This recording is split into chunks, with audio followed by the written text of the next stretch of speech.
Terjadinya kembali kecelakaan kerja pada proyek infrastruktur, pemerintah menunda sementara seluruh proyek infrastruktur yang konstruksinya, terutama yang konstruksi-konstruksi di atas, memerlukan pengawasan yang lebih ketat lagi.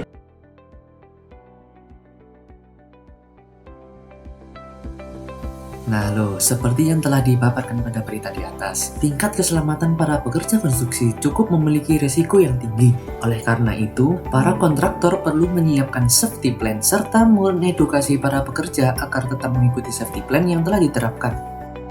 Adanya safety plan ini untuk mencapai 3 tujuan. Itu yang pertama, lingkungan kerja yang aman, peralatan kerja yang aman, serta perilaku kerja yang aman.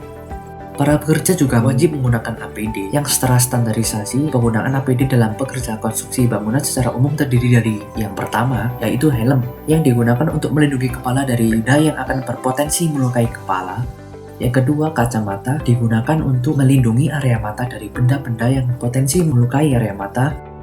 Yang ketiga, air muff digunakan untuk melindungi telinga dari suara bising saat menggunakan alat-alat berat.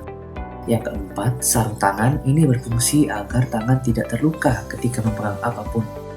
Yang kelima, rompi proyek sebagai penanda bahwa kita adalah pekerja proyek. Dan yang keenam, harness, benda digunakan untuk menjaga pekerja agar tidak terjun bebas apabila sedang mengalami kecelakaan di tempat yang tinggi sekitar 6 kaki atau lebih di atas permukaan tanah. Yang terakhir adalah safety shoes. Sepatu ini digunakan untuk melindungi kaki kita dari bahaya yang akan mengancam kaki kita. Contoh-contohnya seperti serpihan kaca dan lain sebagainya. Kemudian berikut adalah potensi bahaya dalam pekerjaan konstruksi bangunan. Di sini kita akan menguraikannya menjadi beberapa jenis. Yang pertama, potensi bahaya fisik. Bahaya ini adalah bahaya yang paling umum terjadi ketika adanya sebuah proyek konstruksi dan biasanya disebabkan oleh penggunaan alat atau mesin tanpa APD, penerangan yang kurang memadai, kebisingan dan sebagainya. Dan kemudian agar para pekerja tetap aman, perlu adanya penggunaan APD seperti film, sepatu khusus dan sesuai yang sudah dijelaskan tadi.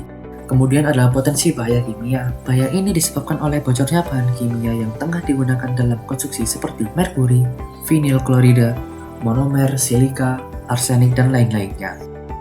Kemudian yang ketiga adalah potensi bahaya biologis. Adanya bahaya ini bisa disebabkan karena kurang bersihnya tempat konstruksi seperti penyebaran debu dan bakteri akibat penumpukan sampah di dalam konstruksi tersebut. Kemudian keempat adalah potensi bahaya ergonomis. Bahaya ini sering disebabkan karena adanya konflik atau masalah lingkungan tempat kerja seperti hubungan antara aktivitas kerja, penggunaan fasilitas-fasilitas, dan lingkungan kerja yang tidak baik. Kemudian potensi bahaya prosedur kerja.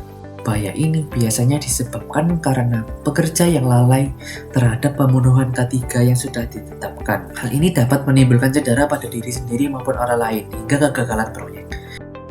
Kemudian yang terakhir adalah potensi bahaya psikologis. Bahaya ini biasanya berasal dari tekanan yang didapatkan oleh pekerja itu sendiri, baik dari pihak internal maupun eksternal, dan dapat berujung pada kecelakaan kerja karena tidak fokusnya bekerja karena stres.